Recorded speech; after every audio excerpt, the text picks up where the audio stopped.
Então, pessoal, shalom, shalom a todos. Estamos aí iniciando nossa aula de hoje, começando aí a nossa aula de número, iniciando então a nossa aula aí de número,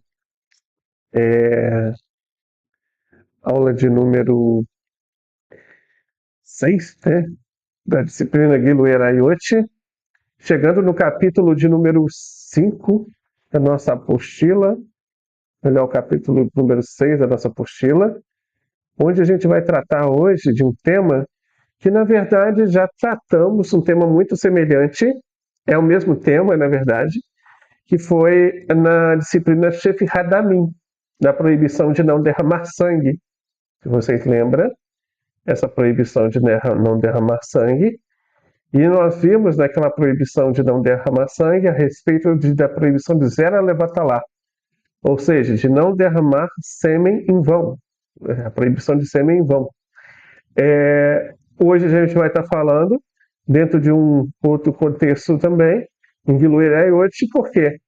Isso acontece muito, entre as 7 leis universais acontece isso, acontece de uma ramificação, ela corresponder a praticamente a 2 das 7 leis, a 2 das 7 leis, ou até mais, né?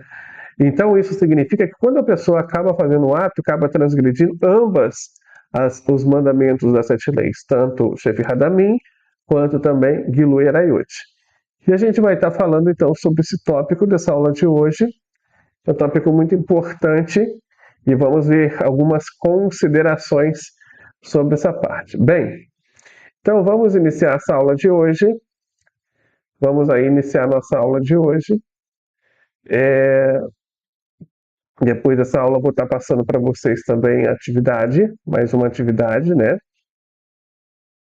E aí na semana que vem a gente tem ainda 2 aulas, tá? Semana que vem nós temos 2 aulas. Nós temos a aula a respeito das ordens a respeito de modéstia e recato, né? E depois tem a outra aula da proibição de isolar-se. Vamos então entrar nessa aula de hoje. Então, pessoal, quando a Torá ela fala sobre a sexualidade humana, ela não apresenta isso como algo impuro ou vergonhoso, tá? Eu sei que muitas pessoas vieram de algumas tradições em que muitas vezes dentro dessas outras tradições, né, dentro dessas outras tradições acontece o quê? Acontece que as pessoas acabam vendo o sexo como um pecado por si mesmo. O sexo em si, ele não é um pecado por si mesmo. O sexo ele se torna um pecado quando ele é feito fora dos limites dos padrões da Torá. Mas, por exemplo, existe muito essa ideia, né, do pecado original, né? Fulano nasceu e tem um pecado original. Mas tem um pecado original por quê? Porque a mamãe e o papai dele, para ele nascer, teve relações sexuais. Bem, mas que mal tem nisso? Esse é o normal da vida, não é?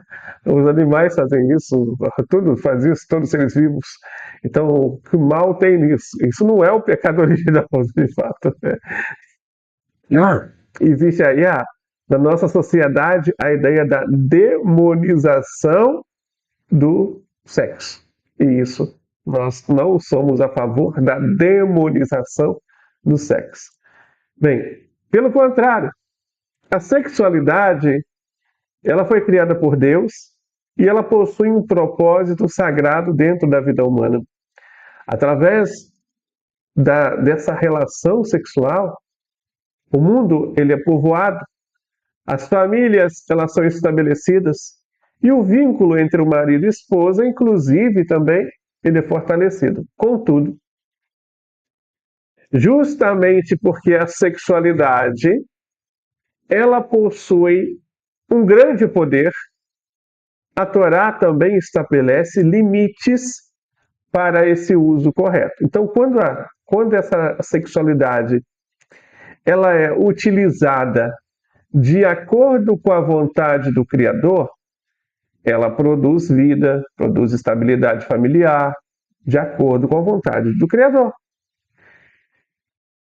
Agora, quando ela é feita fora dos padrões morais das 7 leis universais, da Torá, então ela gera o quê? Destruição física, destruição emocional e também destruição espiritual.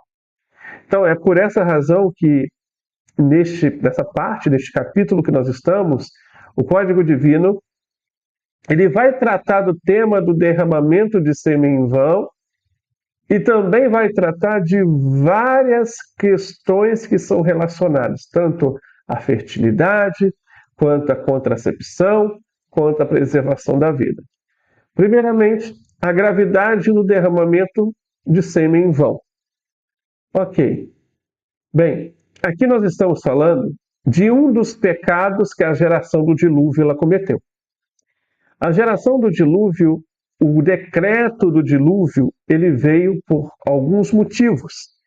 Na verdade, aquela geração quebrou todas as 7 leis universais, transgrediu todas elas, em todas as suas ramificações, em todos os seus itens eles fizeram. No entanto, a Torá oral ela vai deixar bem claro que existem duas partes básicas pela qual ela foi dita. Veio o decreto do dilúvio. Primeiro, o decreto do dilúvio veio por causa do roubo, mais praticamente a extorsão. Segundo, o decreto do dilúvio ele veio pelo sêmen em vão. Pelo desperdício de sêmen na terra. Está escrito que toda a terra se corrompeu. Isso, toda a terra se corrompeu, e os sábios eles vão interpretar como se fosse o ato do desperdício deliberado do sêmen. Então aqui trata-se de uma conduta que aparece associada às maiores corrupções da humanidade.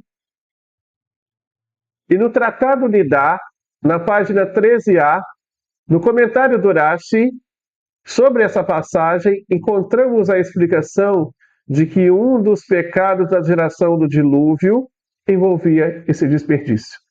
Então, da mesma forma, o Tratado Sanedrim também, na página 108b, relaciona esse comportamento à corrupção generalizada dentro daquela geração. A base que nós vamos encontrar na Torá está lá em Gênesis, capítulo 6, versículo 12. Viu Deus a terra, e eis que estava corrompida, porque toda a carne havia corrompido o seu caminho sobre a terra. Os sábios, eles vão interpretar a expressão aqui, corrompeu o seu caminho, como a referência também à corrupção sexual e ao desperdício dessa força reprodutiva. E a Torá, ela vai ter um caso extremo. Por que eu falo extremo? Porque raramente na Torá, por mais déspota que alguém seja, você não vê falar que Deus matou a pessoa. Você vê falar que Deus tira a vida. Entendeu? Deus dá a vida e Deus tira a vida. Mas quando a Torá ela vai mencionar, olha, Deus matou essa pessoa. E tem um caso em que a Torá vai expressar essa linguagem. Deus matou Onã. Então, o que esse tal de Onã ele fez para merecer algo tão grave, né? O que esse tal de Onã ele fez para merecer algo tão grave da parte de Deus? Que ato que ele fez ali? O Er e Onã, a Torá vai apresentar um exemplo ainda bem explícito sobre isso. Gênesis capítulo 38, versículo 9 está escrito: e aconteceu que quando ele vinha a esposa de seu irmão, derramava seu sêmen na terra para não dar descendência a seu irmão. Então, logo em seguida, a própria Escritura também, ela vai declarar o seguinte, e que era mal aos olhos do Eterno, pelo que também o matou. Então, raramente você vai ver essa expressão. essa expressão que está aqui na Torá, dizendo, olha, Deus matou Onã. Deus matou Onã. Praticamente você vai pensar, olha, será porque que Onã realmente ele mereceu um ato tão grave? Até porque, quando você olhar para 613 mandamentos catalogados pelo Rambam, né, você vai procurar e não vai ver uma proibição específica sobre isso. E quando você vai olhar essa proibição, você vai ser remetido pelo Zohar, pelo Sagrado Zohar. O Sagrado Zohar, ele vai colocar essa proibição onde? O Sagrado Zohar vai falar que essa proibição, ela vem de uma ordem que foi dada a Adam Arishon, Adão, o primeiro homem. E aí você pensa, peraí, aonde que Adão recebeu essa proibição? Em que momento? O Sagrado Zohar vai mostrar. Está escrito lá no Sagrado Zohar o seguinte: e Deus disse, não é bom que o homem esteja só. Então, quando é dito isso, foi dito que não é bom que o homem esteja só, significa que ele não pode ter atos sexuais sozinho, por conta própria. Ele precisa de uma parceira para isso. Então, assim é relacionado dentro desse caso de Er e Onã. Então já havia, as pessoas já sabiam desse conceito. Esse conceito já estava na sociedade. E dentro da sociedade, esse ato de Onã foi considerado um ato perverso aos olhos de Deus. Agora, os sábios vão explicar e a gente vai ver que não foi só Onã. Isso aconteceu com o irmão de Onã também. O irmão de Onã era Er. Er também praticava esse comportamento semelhante. E por isso ambos receberam essa punição divina. E você vai perguntar, bem, tudo bem, isso é uma coisa muito grave. Afinal, isso está claramente que isso traz a morte. Na verdade, vai dizer o seguinte, que esse ato ele vai trazer duas coisas sobre a pessoa. Esse ato ele vai trazer praticamente miséria, tá? A pessoa vai perder financeiramente muito dinheiro.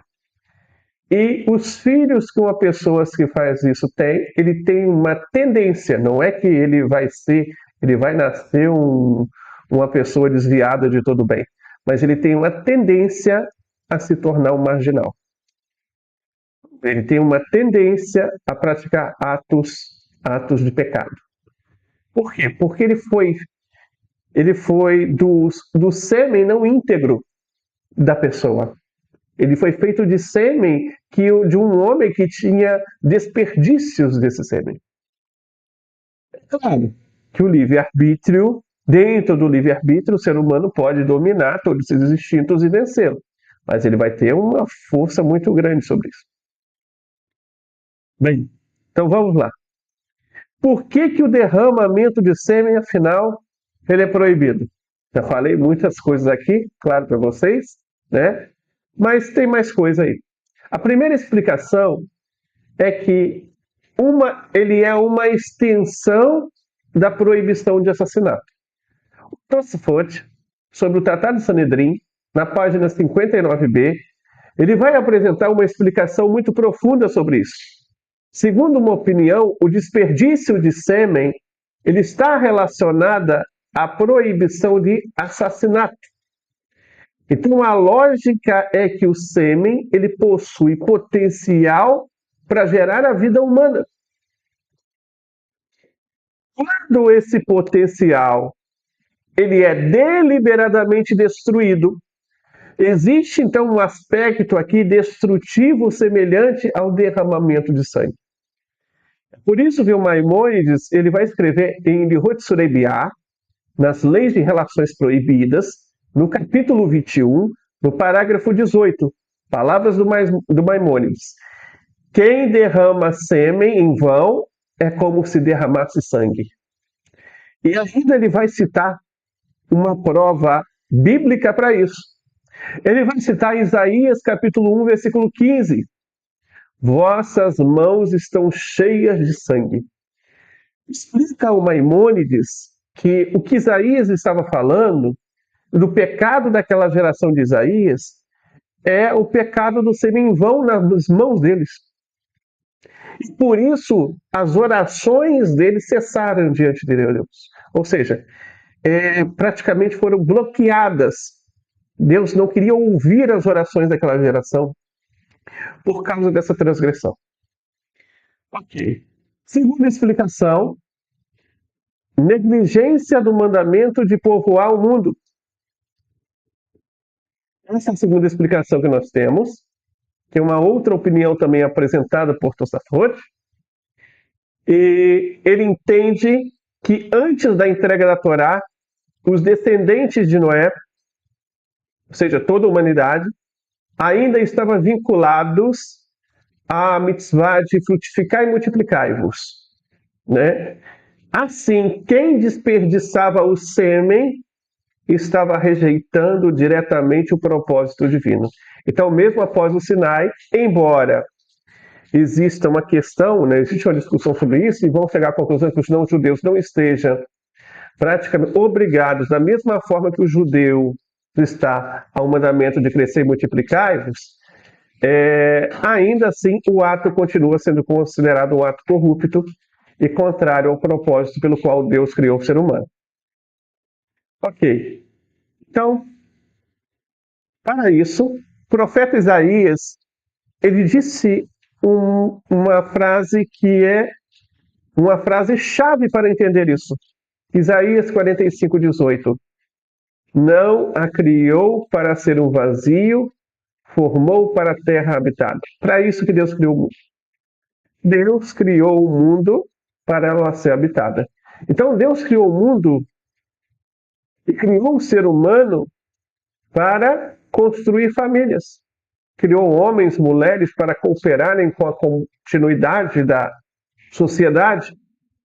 E é por isso que qualquer prática que transforme a sexualidade apenas num instrumento de prazer, desligada da sua finalidade natural, ela é vista, então, negativamente pela Torá. O Levush, por exemplo, Even HaEzer, ele comentou o Shulchan Aruch, Even HaEzer, capítulo 23, e o Aruch Lerner também, sobre o Tratado Nidá, na página 13a e 13b, eles vão explicar que o desperdício de sêmen, ele é chamado de ato vazio, justamente porque ele frustra o propósito natural da força reprodutiva do ser humano. Então, esse ato, como vimos, ele é um ato que tem várias nuances. E existem vários pontos pelo qual ele é um ato proibido. Tá. E quais são esses danos no ser humano?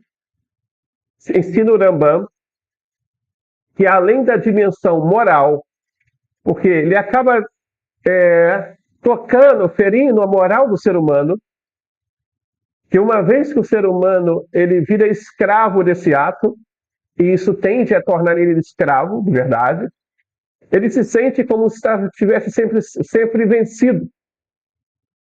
E já que ele se torna uma pessoa que sempre é vencido, que sempre cai, que nunca consegue se levantar, ele tende ao quê? Ele tende, então, a pensar que moralmente ele está sujo, ele está imundo. E de fato, essa transgressão causa isso mesmo, né? Então, o Maimônides, ele vai escrevendo em Rodeot, as leis de caráter, no capítulo 4, no parágrafo 19, que o sêmen é a força do corpo, a vida do corpo e a luz dos olhos. Veja isso. O sêmen, ele é a força do corpo, a vida do corpo e a luz dos olhos. Bem, legal. Então aqui tem uma questão muito importante que o Maimônides está colocando. Porque ele está ensinando que o excesso sexual desse ato vai fazer o que com o organismo? vai enfraquecer o organismo. Então, segundo as palavras do Maimônides, enfraquece a força física, acelera o envelhecimento, reduz o vigor corporal, enfraquece a visão e produz a enfermidade.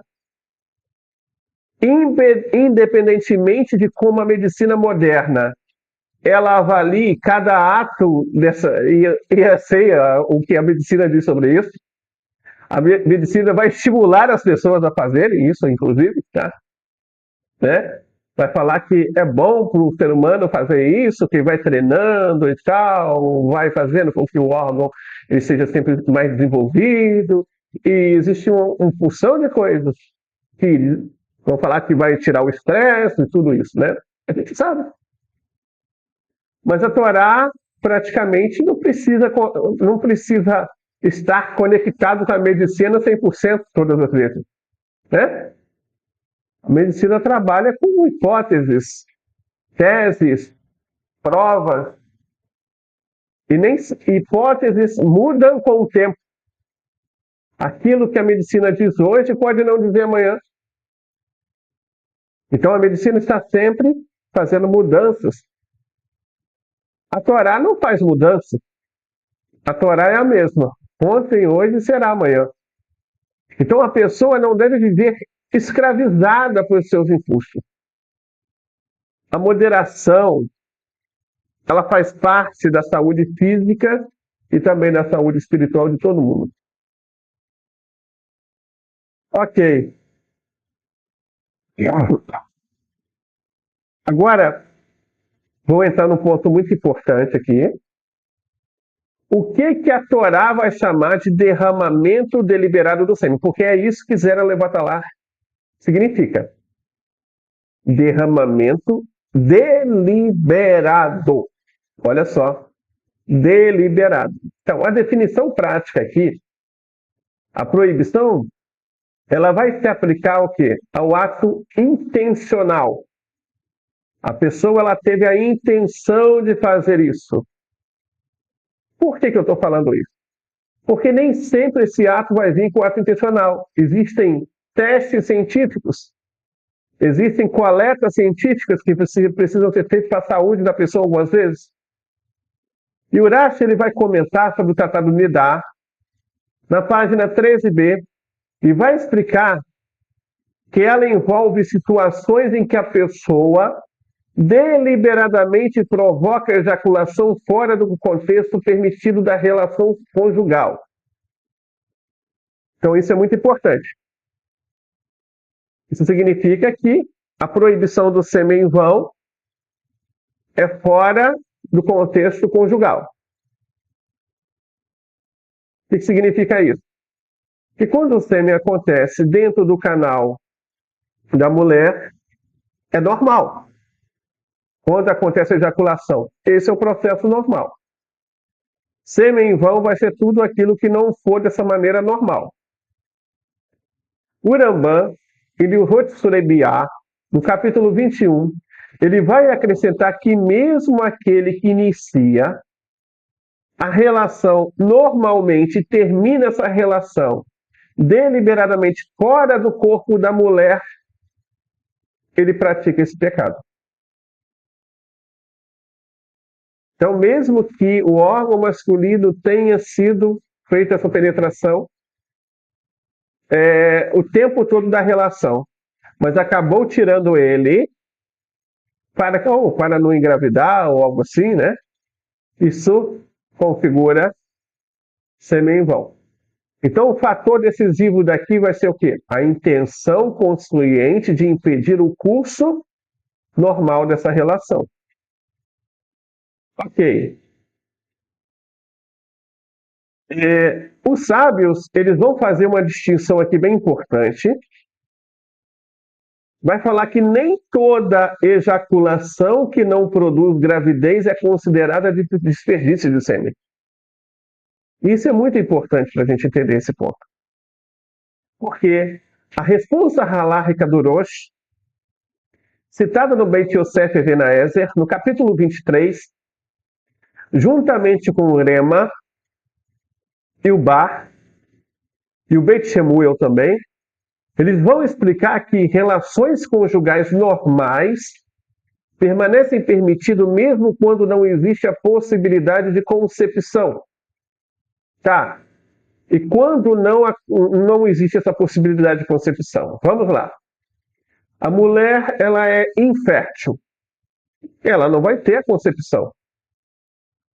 Então a pessoa deixaria de ter relação sexual com essa mulher? Claro que não. Pode ter. Não é considerado sêmen em vão. A mulher, ela é uma mulher pós-menopáusica ou pós-climatérica. O que uma mulher pós-climatérica? A partir do momento que ela parou de vir o fluxo de sangue dela, mensal dela.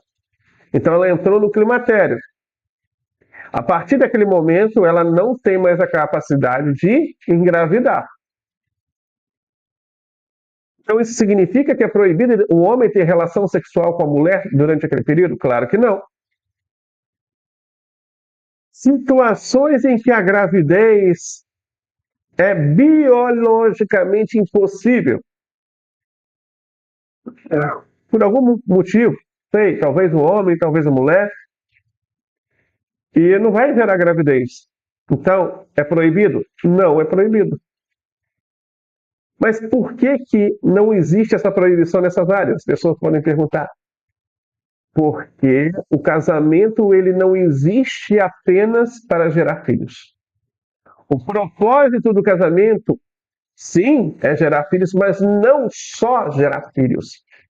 Ele também existe para criar o amor, a paz doméstica, a união entre marido e esposa, e isso, através do vínculo íntimo, se aperfeiçoa. Ok. Então a gente tem que passar agora para um novo tópico a respeito disso. A esterilização e o controle de fertilidade, que é algo muito comum nos nossos dias. Então, qual é a diferença que vai haver entre esterilização e contracepção? Vamos entender aqui. Bem, o Código Divino ele vai estabelecer uma distinção aqui muito importante. Porque esterilização cirúrgica voluntária, de acordo com as 7 leis, é proibida. Tá? É proibida castração. Então, a gente não pode se castrar. Então, o homem ele não pode fazer aí a vasectomia. Se ele fez, tudo bem. Ele não sabia. Agora é a vida que segue. A mulher também, ela não pode fazer essa esterilização. A não ser que engravidar de novo represente um grande perigo à vida da mulher. O médico vai dizer para você, se você tiver um novo filho, vai dizer para ele, você não tem passagem. Se você tiver uma nova criança, a sua vida vai correr perigo. Pode ser que você morra no parto. Nesse caso, existe uma permissão para que a mulher possa, então, fazer o quê? A esterilização e não para não engravidar futuramente. Entretanto, fora toda essa única hipótese que eu falei com vocês, métodos que não são destrutivos, destinados a reduzir, a suspender temporariamente a fertilidade, podem ser permitidos, como o uso do contraceptivo, desde que não seja tal pílula do dia seguinte. Porque já foi provado que a pílula do dia seguinte ela age realmente como ação abortiva. Outros medicamentos para fazer esse controle de natalidade pode ser feito. A injeção pode ser feita. Você comprar um anticoncepcional pode ser feito. Então pode controlar isso. Ok? A mulher judia não, é diferente. A mulher judia tem uma questão diferente na Alahá dos judeus. É por isso que a nossa Alahá, ela define, né, a nossa vida, que é um pouco muito diferente da vida dos judeus em si. Só que mesmo assim, o Código Divino ele vai enfatizar que isso não deve ser feito sem um motivo relevante. Ou seja, Deus ele criou os órgãos reprodutivos para a geração da vida. Portanto, impedir permanentemente a sua função sem necessidade séria representa aí um afastamento do propósito natural da criação. Então, precisa de um motivo relevante. O controle em si pode ser um motivo relevante? Pode ser um motivo relevante. Só que a pessoa não deve destinar a vida, por exemplo, não quero ter nenhum, vou sempre fazer isso. Não. Em algum momento da vida, eles têm que programarem, porque, como eu falei para vocês na aula anterior, existe a mitzvah de ter pelo menos um casalzinho de filhos. Tá? Existe essa importante mitzvah. Ok. Vamos então falar um pouquinho sobre isso antes e depois dessa concepção. Então, o Código Divino ele vai fazer essa distinção, que é bem importante mesmo, extremamente importante, que antes da fecundação, uma mulher ela pode utilizar determinados meios para poder evitar essa concepção. Ela pode usar o quanto ela precisar, de anticoncepcional. Entretanto, quando ela ficou sabendo da gravidez e que essa gravidez já começou, a situação ela muda completamente, porque como falamos na disciplina de Hadamim, aborto é totalmente proibido pelas leis da Torá. Então, o Código Divino ele vai dizer que o aborto ele constitui um assassinato do feto. A única exceção realmente mencionada é quando a vida da mãe ela encontra-se em perigo. Como falamos, que é uma situação extrema, né? Nesse caso, extremo assim, a mulher ela vai morrer no parto. Para salvar a vida da mulher, pode-se fazer isso, entendeu? Só que essa condição, ela precisa ser evitada. Porque para chegar num extremo como esse, é melhor a pessoa o quê? Ela se precaver antes, para que isso não ocorra. Se ela sabe que ela não pode ter filho, e se o médico já falou para ela não ter, é melhor que ela faça a laqueadura para isso. Para que ela não possa ter. Por quê? Pois representa um perigo para ela, para não chegar ao caso de ter que fazer essa escolha. Porque sabemos que a mulher acaba carregando essa escolha para o resto da vida dela. Dói bastante nela. Então, a prevenção da concepção e a interrupção de uma gravidez que já foi estabelecida, elas são tratadas como questões totalmente diferentes, né, dentro da questão das 7 leis universais. Ok. E aí, a gente entra num tema mais delicado ainda, mas eu preciso falar, tá lá, posso fazer o quê? Não pode esconder. Relações que são relações anormais. Tá? O que são ser relações anormais? São as relações, por exemplo, o lado de trás, tá? Ou então a boca. Vocês sabem que são relações, não são relações normais. Então, o Tratado Sanedrim, na página 58b, Tosfot também, em Tratado de Pamot, página 34b, eles vão discutir essa relação entre marido e esposa. Eles vão dizer que se não se ejacula ali, tá? Não é semi-vão. Então, de acordo com o Alahá, pode-se ter, o Rambam já tinha falado isso, que qualquer relação entre 4 paredes de um esposo e uma esposa é propriamente permitido. Só que a conclusão apresentada é que a conclusão apresentada em si ela vai ser o seguinte, tá? Sobre isso. Ela vai ser que a ejaculação nesses locais são bem complicados. Que primeiro vai dizer que já colocar nesses locais não seria semi-vão porque está dentro do corpo da mulher. Tá? Apesar de não estar no canal hoje não. Só que a conclusão, o veredito vai ser, olha, esse não é um bom caminho fazer isso. Porque se aproxima da ideia de semi-vão. Então, quando tal prática é adotada exclusivamente para impedir a gravidez, talvez, né? Alguém faça isso para impedir a gravidez, se isso for adotado de forma permanente, passa a assumir um caráter semelhante ao sêmen-vão, desperdício de sêmen-vão. Por isso, os sábios eles vão distinguir entre o uso ocasional e a transformação dessa prática no método permanente de evitar filhos. Então, essa foi a nossa aula de hoje. Uma aula, digamos aí, para lá de polêmica, né? E nós concluímos aqui e vamos abrir para perguntas. Quem tiver alguma pergunta, é só levantar a mão aí.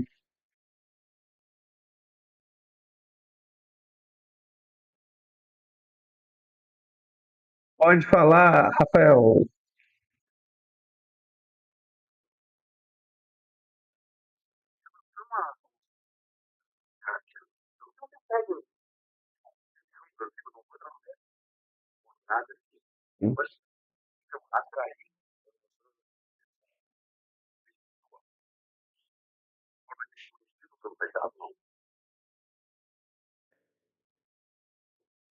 Você fala em que sentido? A pessoa abortou e ela receber isso na vida dela depois?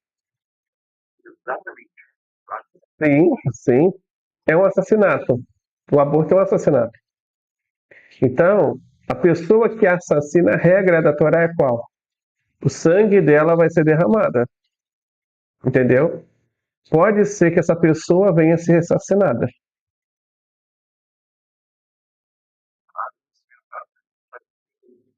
Sim. É claro que isso não isenta a responsabilidade do futuro assassino, porque ele escolheu assassinar ela também. Essa pessoa também. Entendeu? Mas ao mesmo tempo, ela abriu uma abertura na proteção que ela tem quando ela escolheu fazer o aborto. Entendeu? Porque é assim, Rafael. O Salmo, ele vai dizer o seguinte, que o anjo de Hashem acampa-se ao redor daquele que o teme e o livra. Então essa é uma proteção que todo ser humano tem. Todo aquele que teme a Deus tem. A partir do momento que a pessoa transgrediu, ela abriu mão dessa proteção.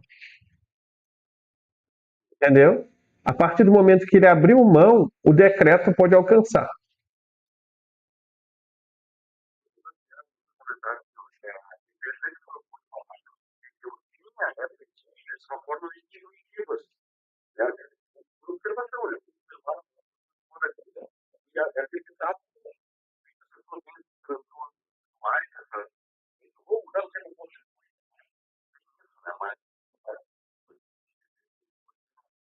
Pode, pode sim.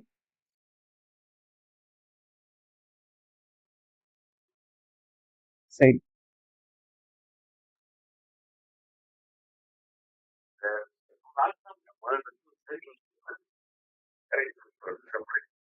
Sim, tem sim.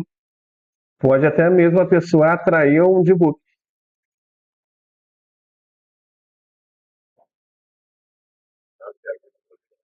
De nada. Então, mais alguém?